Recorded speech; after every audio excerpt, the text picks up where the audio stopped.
Hello friends, welcome back to my channel. Friends, ఈ సీరియల్లో ఏం జరగబోతుందో తెలుసుకుందామా?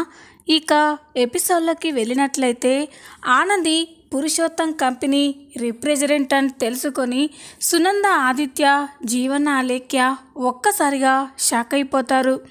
ఇక సునంద, ఆనంది కూడా వాళ్ళకి ఒకరికొకరు పరిచయం లేదన్నట్టుగానే ప్రవర్తిస్తూ ఉంటారు.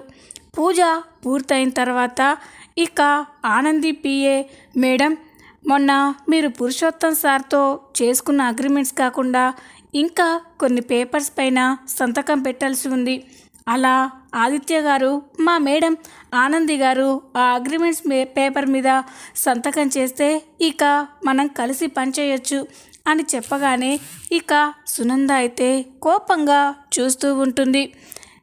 అప్పుడే ఇక పిఏ, ఏంటి మేడం, ఏం మాట్లాడరేంటి అని అడుగుతూ ఉంటాడు. అది గమనించిన శశికాంత్, ఒకసారి మీరు బయటికి వెళ్తారా, మీకు కాస్త మేడం గారితో పర్సనల్గా మాట్లాడాలి అని అంటాడు. ఇక ఆ పిఏ ఆనంది వైపు చూస్తూ ఉంటే ఇక ఆనంది, మీరు ఓ 10 నిమిషాలు బయటికి వెళ్ళండి అని అంటుంది. ఇక ఆ పిఏ బయటికి వెళ్ళగానే, ఏంటండి ఇంకా ఏం ఆలోచిస్తున్నారు? ఆదిత్య గారి లాంటి సమర్థమైన వ్యక్తితో కలిసి పనిచేయడం నాకు ఇష్టమే. నేను మనస్ఫూర్తిగా ఒప్పుకొని ఆదిత్య గారితో పనిచేయడానికి సిద్ధపడ్డాను అని అనగానే ఇక సునంద, లేదు, మేము నీతో కలిసి పనిచేయలేము. రే ఆది, మనకి ఈ కాంట్రాక్ట్ వద్దు, ఏమీ వద్దు, క్యాన్సిల్ చేసేయి అని అంటుంది. ఇక అది విని ఆనంది, ఆదిత్య, శశికాంత్, చైతన్య ఒక్కసారిగా షాక్ అయిపోతారు. ఇక జీవన, ఆలేఖ్యాలు మాత్రం సునంద మాటలు విని చాలా సంతోషపడుతూ ఉంటారు. అప్పుడే ఆనంది, అత్తయ్య గారు అని అంటూ ఉంటే, అత్తయ్య గారు కాదు, Sunanda group of industries chairman సునందాని, కాల్ మేడం అని చెప్పగానే ఇక ఆనంది, మేడం మీరేం మాట్లాడుతున్నారు? మొన్న పురుషోత్తం సార్తో అగ్రిమెంట్ ఓకే చేసుకున్నారు కదా, మళ్ళీ ఇంతలోనే ఏమైంది అని అడుగుతూ ఉంటే, ఆ పురుషోత్తం కంపెనీ రిప్రజెంటేటివ్గా నువ్వు ఉంటావని తెలియక మేము ఆ కాంట్రాక్ట్ ఒప్పుకున్నాము. అది మాకు ఎంత లాభం తెచ్చే ప్రాజెక్ట్ అయినా పర్వాలేదు, మేము మాత్రం నీతో కలిసి పనిచేయం అని సునంద అంటూ ఉంటే ఇక ఆదిత్య ఏమీ మాట్లాడకుండా చూస్తూ ఉంటాడు. ఆ మాట చెప్పాల్సింది నువ్వు కాదు. రే ఆది, చెప్పరా, మనం ఈ కాంట్రాక్ట్ని వదులుకోవడం నీకు ఇష్టమేనా అని శశికాంత్ అడుగుతాడు. ఆదిత్య ఆలోచిస్తూ ఉంటే, ఇంకా వాడిని అడుగుతారేంటండి, నా ఇష్టమే వాడిష్టం అని సునంద అంటూ ఉంటే, అమ్మ ఒక్క నిమిషం అని అంటాడు.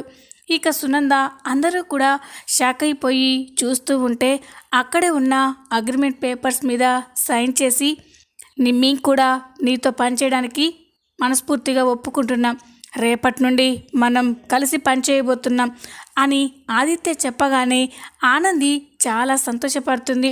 తన మాటని కాదని ఆదిత్య అగ్రిమెంట్స్ పేపర్స్ పైన సైన్ చేయడంతో సునంద అయితే కోపంతో రగిలిపోతుంది.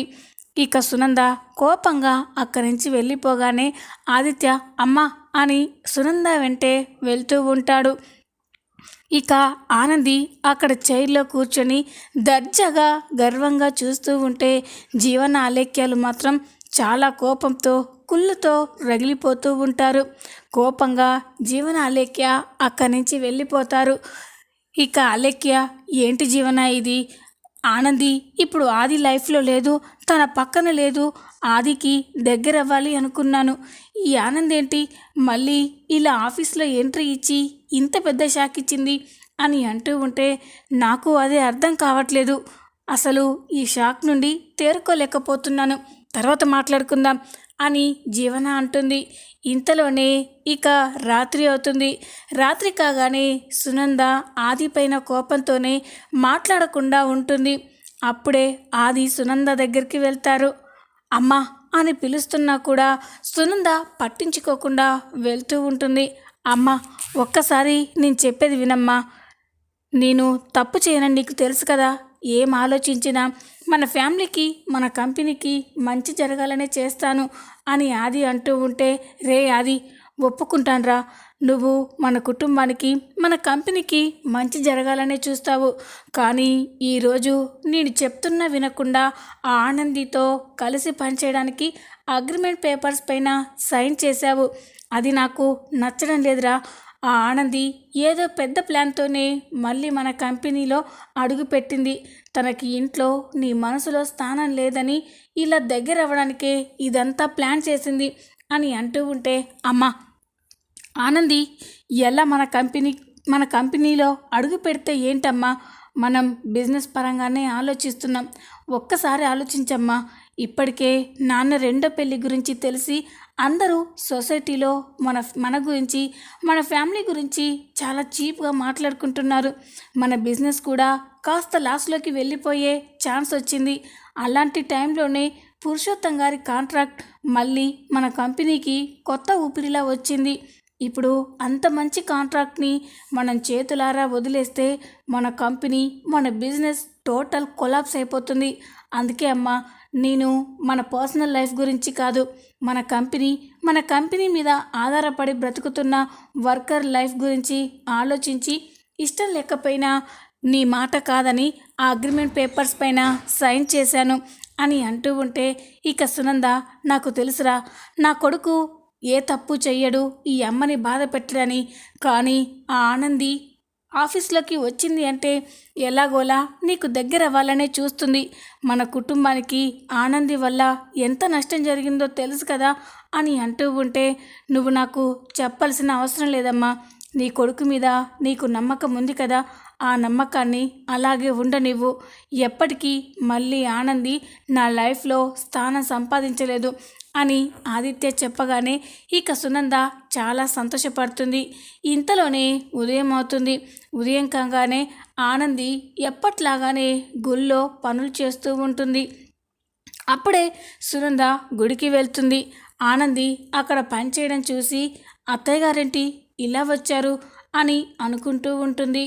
ఇక సునంద ఆనంది దగ్గరికి వెళ్ళగానే ఇక ఆనంది, అత్తయ్య గారు అని అంటూ ఉంటే, షడప్, చెప్పాను కదా సునంద మేడం అని పిలవాలి, ఇప్పుడు నేను నీ అత్తయ్యని కాదు అని అంటూ ఉంటే, ఇక ఆనంది, చూడండి అత్తయ్య, మీరు మన మధ్య బంధం కాదనుకున్నంత మాత్రాన మన బంధం తెగిపోదు. ఎప్పటికైనా నేను మీ కోడల్ని, ఆదిత్య గారు నా భర్త. ఇప్పుడు మన మధ్య ఏదో దూరం వచ్చిందని ఇది శాశ్వతం కాదు కదా, ఏదో ఒకరోజు మళ్ళీ మనందరం కలుస్తాము అని అంటూ ఉంటే, అది ఎప్పటికీ జరగదు. ఆ విషయం చెప్పడానికే ఇక్కడికి వచ్చాను. నువ్వేదో పెద్ద ప్లాన్ చేసి ఆ పురుషోత్తం కంపెనీలో జాయిన్ అయ్యి మా కంపెనీకి రిప్రజెంటేటివ్గా వచ్చావు. నువ్వు ఎందుకు ఇలా ప్లాన్ చేసావో అర్థమైంది. మళ్ళీ మా కుటుంబానికి ఆదికి దగ్గర అవ్వాలనే కదా, అది ఎప్పటికీ జరగదు అని అంటూ ఉంటే, ఇక ఆనంది, చూడండి మేడం, నేనేమీ కావాలని మీ కంపెనీలో అడుగు పెట్టలేదు. నేను ఇప్పుడు బయటకు వచ్చాను. నాకేదో ఒక జాబ్ కావాలి. దానికోసం నేను పురుషోత్తం గారి కంపెనీలో పోస్ట్ ఖాళీగా ఉందని తెలిస్తే దానికి అప్లై చేశాను. ఇంటర్వ్యూకి వెళ్ళాను. అక్కడ నా టాలెంట్ని చూసి పురుషోత్తం గారు ఇంప్రెస్ అయ్యారు. నన్ను వాళ్ళ కంపెనీ సీఈఓగా అపాయింట్ చేశారు. అంతవరకు నేను చేసిందే. కానీ పురుషోత్తం సార్ మీతో కలిసి కంపెనీ స్టార్ట్ చేస్తున్నాడని, దానికి రిప్రజెంటేటివ్ని నేనే అని నాకు అప్పటి వరకు తెలీదు. అప్పుడే నాకు అర్థమైంది అని అనగానే, ఏమర్థమైంది అని అంటుంది. ఆ శివయ్య మళ్ళీ నా కుటుంబానికి, నా భర్తకి దగ్గరయ్యే అవకాశం ఈ రూపంలో కల్పించడని, అందుకే నేను ఆ ఛాన్స్ని వదులుకోదలుచుకోలేదు అని అంటూ ఉంటే, అది ఎప్పటికీ జరగదానంది అని అంటుంది. ఖచ్చితంగా జరుగుతుంది అత్తయ్య.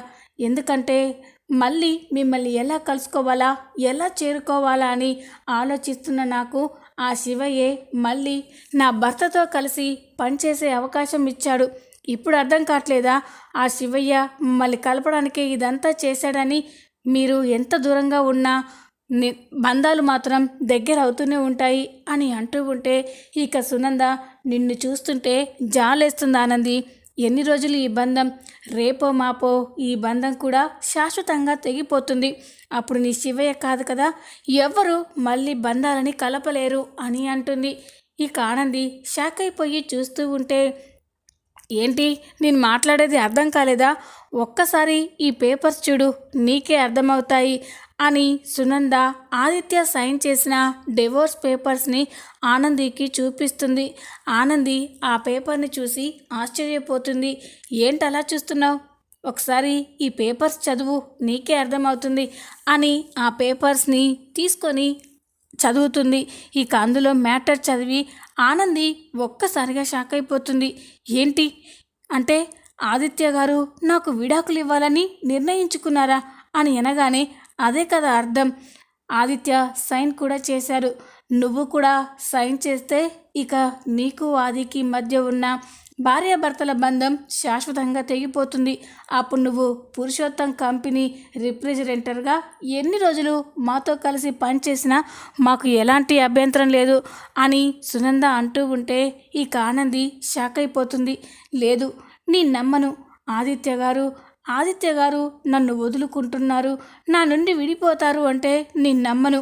ఇదంతా మీకోసం ఆదిత్య గారు చేశారు, కానీ ఆదిత్య గారి మనసులో నేనే ఉంటాను అని ఆనంది ఆ పేపర్స్ని చించేస్తుంది.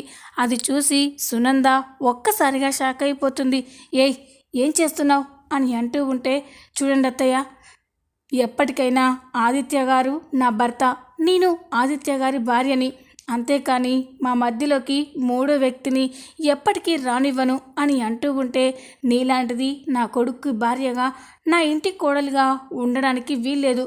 అందుకే నీతో బంధాన్ని తెంపుకోవాలని నిర్ణయించుకున్నాము అని సునంద అంటూ ఉంటే, చూడండి అత్తయ్య, మీరు నేనేదో తప్పు చేశారని ఇలా మాట్లాడుతున్నారు, కానీ ఏదో ఒకరోజు నేనే తప్పు చేయలేదని, ఇందులో నా తప్పేం లేదని తెలిసిన రోజు మీరే బాధపడతారు అని అంటూ ఉంటే, ఆ రోజు ఎప్పటికీ రాదానంది. ఇప్పుడు నువ్వు డివోర్స్ పేపర్స్ చించేసినంత మాత్రాన మళ్ళీ ఆ పేపర్స్ రావా? ఆది వాటి మీద సైన్ చేయడా? త్వరలోనే సిద్ధంగా ఉండు అని చెప్పి సునంద అక్కడి నుంచి వెళ్ళిపోగానే ఆనంది చాలా ఏడుస్తూ కుప్పకూలి పడిపోతుంది. ఇక అప్పుడే ఆనంది స్ట్రాంగ్గా నిర్ణయించుకుంటుంది, లేదు, నా భర్తని, నా స్థానాన్ని నేను ఎప్పటికీ వదులుకోలేను. ఎప్పటికైనా ఆదిత్య గారి మనసులో భార్య స్థానం నాకే ఉండాలి. శివయ్య, నువ్వే నాకు ధైర్యం, నాకెప్పుడు అండగా ఉండి నన్ను ముందుకు నడిపించు అని ఇక శివయ్యతో మాట్లాడుతూ ఉంటుంది. ఇక తర్వాత ఎప్పట్లాగానే ఆనంది ఆఫీస్కి వెళ్తుంది. ఆనంది ఆఫీస్కి రావడం చూసి జీవన అలేఖ్యాలైతే చాలా కుళ్ళుకుంటూ ఉంటారు. జీవన అలేఖ్య తన వైపు అలా చూడడం ఆనంది గమనిస్తుంది. వీళ్ళిద్దరూ నేను ఆఫీస్కి రానని ఎలాగో ఆదిత్య గారు నాకు విడాకులు ఇస్తున్నారని తెలిసి ఈ జీవన అలేఖ్యలు కలిసి నా వెనుక ఏవో కుట్రలు చేస్తున్నారు. అలేఖ్యని మళ్ళీ ఆదిత్య గారికి దగ్గర చేయాలని, నా స్థానంలోకి అలేఖ్యని తీసుకురావాలని ఆ జీవన తెగ ప్లాన్ చేసేస్తుంది. కానీ అది ఎప్పటికీ జరగకూడదు. ఆదిత్య గారు వాళ్ళమ్మ మాట కోసమే డివోర్స్ పేపర్స్ మీద సైన్ చేశారు, కానీ ఆదిత్య గారికి నేనంటే ప్రాణం, అది వీళ్ళకు కూడా తెలియాలి అని ఆనంది అనుకుంటూ ఉంటుంది. అలా అనుకొని కావాలనే ఆదిత్య పక్కన నడుస్తూ ఒక్కసారిగా స్లిప్ అయి పడిపోయినట్టు నటిస్తుంది. దాంతో ఆదిత్య ఆనందిని పట్టుకుంటాడు. అది చూసి జీవన అలేఖ్య ఇద్దరు కోపంతో రగిలిపోతూ ఉంటారు.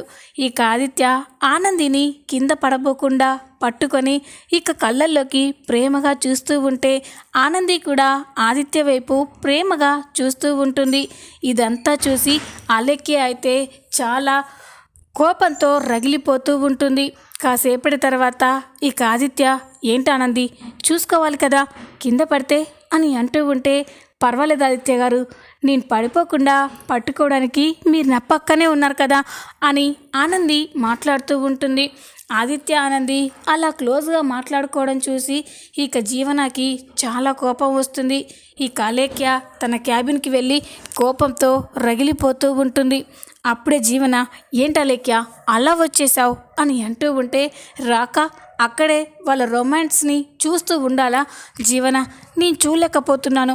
ఆ ఆనంది చాలా ఓవర్ చేస్తుంది. ఆ ఆనంది ఈ ఆఫీస్లో నుండి వెళ్ళిపోతే తప్ప మనం ప్రశాంతంగా ఉండలేము. నేను నా ఆదికి దగ్గర కాలేను అని అంటూ ఉంటే ఇక జీవన కూడా నువ్వు చెప్పింది నిజమే అలేఖ్య. ఆ ఆనంది ఆఫీస్లో ఉన్నంత వరకు మనం దాన్ని ఏమీ చేయలేము. ఏదో రకంగా అది ఆదిత్యకి దగ్గర అయిపోతుంది. దాని మంచితనం, దాని పనితనం చూసి ఆదిత్య అత్తయ్య గారు కూడా దానికి సరెండర్ అయిపోతారు. అలా జరగకూడదు అంటే ఎంత తొందరగా వీలైతే అంత తొందరగా ఆ ఆనందిని ఆఫీస్లో నుండి స్వయంగా ఆ బావగారు అత్తయ్యే పంపించేలా చేయాలి అని అంటూ ఉంటే ఏం చేయాలి జీవన అని అలేఖ్య అంటుంది. అప్పుడు జీవన ఛాన్స్ వస్తుంది అలేఖ్య, అప్పటి వరకు వెయిట్ చేయి అని అంటుంది. ఇలా కొన్ని రోజులు గడిచిన తర్వాత ఒకరోజు ఆదిత్య ఆనందితో మాట్లాడుతూ, ఆనంది, ఇది మన ప్రాజెక్ట్కి సంబంధించిన కంప్లీట్ ఫైల్. దీని వాల్యూ అక్షరాల 2 కోట్లు. ఈ ఫైల్ని జాగ్రత్తగా నీ దగ్గరే దాచిపెట్టు. ఈ ఫైల్ పోయింది అంటే ఇక మన ప్రాజెక్ట్ మొత్తం కొలాప్స్ అయిపోయినట్టే, జాగ్రత్త అని చెప్పగానే ఇక ఆనంది సరే ఆదిత్య గారు అని ఆ ఫైల్ తీసుకొని తన క్యాబిన్లో భద్రంగా ఉంచుతుంది. ఇదంతా కూడా జీవన అలేఖ్య చూస్తూ ఉంటారు. ఇక అప్పుడే జీవన, అలేఖ్య మనం అనుకున్న టైం వచ్చేసింది అని అనగానే ఏంటి జీవన అని అంటుంది. అప్పుడు జీవన, ఇప్పుడంతా చూసావు కదా, ఇప్పుడు ఆనంది చేతిలో మనం పురుషోత్తం గారు కలిసి చేస్తున్న ఆ ప్రాజెక్ట్కి సంబంధించిన పూర్తి ఫైల్ ఆనంది దగ్గర ఉంది. బావగారు చెప్పారు కదా ఆ ఫైల్ని భద్రంగా ఉంచమని. ఇప్పుడు మనం కానీ ఆ ఫైల్ని తీసేస్తే అప్పుడు ఆనంది ఆ ఫైల్ తీసుకురాలేదు. దాంతో ఆదిత్య గారికి, మా అత్తయ్య గారికి ఆనంది మీద చాలా కోపం వస్తుంది. వర్క్ విషయంలో ఇంత నెగ్లెక్ట్గా ఉందని ఆ పురుషోత్తం గారికి తెలిసిన ఆ ఆనందిని జాబ్లో నుండి పీకేస్తారు. అప్పుడు మనకి ఎలాంటి అడ్డు ఉండదు. నువ్వు హ్యాపీగా ఆదిత్యని నీ వాణ్ణి చేసుకోవచ్చు అని అనగానే ఈ అలేఖ్య చాలా సంతోషపడుతుంది. అవును జీవన, ఇదే సరైన సమయం. మనం ఎలాగైనా ఆ ఆనంది క్యాబిన్లో ఉన్న ఆ ఫైల్ని కొట్టేయాలి అని అంటుంది. ఇక ఇద్దరు ఆనంది ఎప్పుడెప్పుడు క్యాబిన్లో నుండి బయటికి వెళ్తుందా అని ఎదురు చూస్తూ ఉంటారు. కాసేపటి తర్వాత ప్యూన్ వచ్చి, మేడం మిమ్మల్ని ఆదిత్య సార్ రమ్మంటున్నారు అని అనగానే ఇక ఆనంది సరే వస్తున్నాను అని చెప్పి ఇక ఆదిత్య క్యాబిన్లోకి వెళ్తూ ఉంటుంది. అది గమనించిన జీవన అలేఖ్య ఇదే మంచి ఛాన్స్, మనం వెళ్ళి ఆ ఫైల్ని తీసుకొద్దాం అని ఇక జీవన అలేఖ్య ఇద్దరు ఆనంది క్యాబిన్లోకి వెళ్ళి ఆ ఫైల్ కోసం క్యాబిన్ అంతా వెతుకుతూ ఉంటారు. అలా వెతుకుతూ ఉండగా ఒకచోట ఆ ఫైల్ కనిపిస్తుంది. ఇక అది తీసుకొని జీవన, అలేఖ్య ఫైల్ దొరికింది, పద, ఎవరికి డౌట్ రాకముందుకే మనం ఇక్కడి నుంచి వెళ్ళిపోవాలి అని ఇక ఇద్దరు ఏమీ తెలియనట్టు అక్కడి నుంచి వెళ్ళిపోతారు. ఇక నెక్స్ట్ డే ఆదిత్య ఆనంది దగ్గరికి వచ్చి, ఆనంది నీ దగ్గర ఆ ఫైల్ ఉంది కదా, ఆ ఫైల్ ఒకసారి ఇస్తే మనం పురుషోత్తం సార్కి మెయిల్ చేయొచ్చు అని అంటాడు.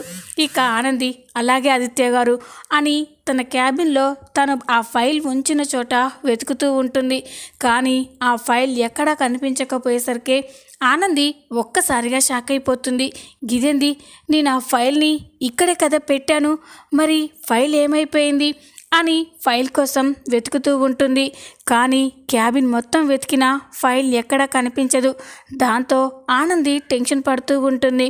ఆదిత్య ఏంటానంది ఇంకా లేట్ ఏంటి, ఆ ఫైల్ తీసుకురా అని అంటాడు.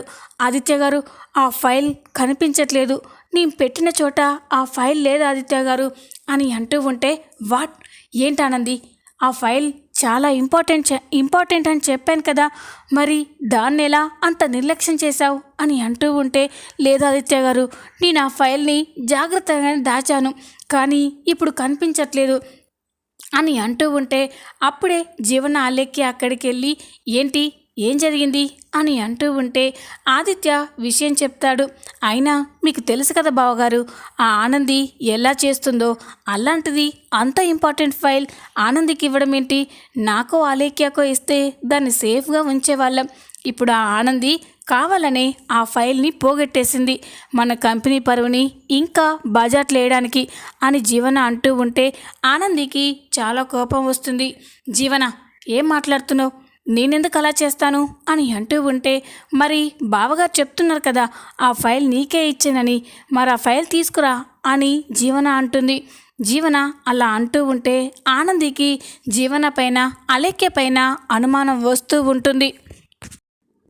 ఇక ఆదిత్య, ఏంటి ఆనంది, ఫైల్ ఎక్కడంటే అలా చూస్తూ ఉంటావేంటి అని అంటూ ఉంటే, ఆదిత్య గారు, నాకు తెలిసి ఆ ఫైల్ని ఎవరో తీసినట్టున్నారు అని అంటుంది. అది విని ఆదిత్య, అలేఖ్య, జీవన ఒక్కసారిగా షాక్ అయిపోతారు. ఏంటానంది, ఆ ఫైల్ని ఎవరు తీస్తారు అని అనగానే, అది ఇప్పుడే తెలుస్తుంది ఆదిత్య గారు అని చెప్పి వాచ్మెన్ అని పిలుస్తుంది. ఇక వాచ్మెన్ అక్కడికి రాగానే, ఏంటి మేడం అని అంటూ ఉంటే, అక్కడ నా క్యాబిన్లో సీసీ కెమెరా ఉంది కదా, ఒక్కసారి ఆ ఫుటేజ్ని ఓపెన్ చేసి చూపి అని అనగానే జీవన, అలేఖ్య ఒక్కసారిగా షాక్ అయిపోతారు. ఇక జీవన, ఏంటి ఈ మాత్రం దానికి సీసీ కెమెరా ఎందుకు, ఫైల్ ఇక్కడే ఎక్కడో ఉంటుంది అని టెన్షన్ పడుతూ ఉంటుంది. ఏంటి జీవన, సీసీ ఫుటేజ్ చెక్ చేస్తానంటే నువ్వెందుకు అంత టెన్షన్ పడుతున్నావు, నువ్వు చూపించు అని అనగానే ఇక ఆ వాచ్మెన్ సీసీటీవీ ఫుటేజ్ని ఓపెన్ చేసి చూపిస్తూ ఉంటాడు. ఇక ఆ ఫుటేజ్లో ఆనంది క్యాబిన్లో నుండి వెళ్ళిపోయిన తర్వాత జీవన, అలేఖ్య ఆనంది క్యాబిన్లోకి వచ్చి ఫైల్ కోసం వెతకడం, ఆ ఫైల్ని దొంగచాటుగా తీసుకెళ్ళడం అదంతా రికార్డ్ అయి ఉంటుంది. అది చూసి ఈ ఆదిత్య ఒక్కసారిగా షాక్ అయిపోతాడు. వాళ్ళ బండారం బయటపడినందుకు జీవన, అలేఖ్యలైతే స్టన్ అయిపోయి చూస్తూ ఉంటారు. ఈ విధంగా ఆనందిని ఆఫీస్లో నుండి బయటికి పంపేయాలని చూసిన జీవన, అలేఖ్యలకి ఆనంది బుద్ధి చెప్పబోతుంది. ఈ వీడియో కనుక మీకు నచ్చినట్లయితే లైక్ చేయండి, సబ్స్క్రైబ్ చేసుకోండి. Thanks for watching.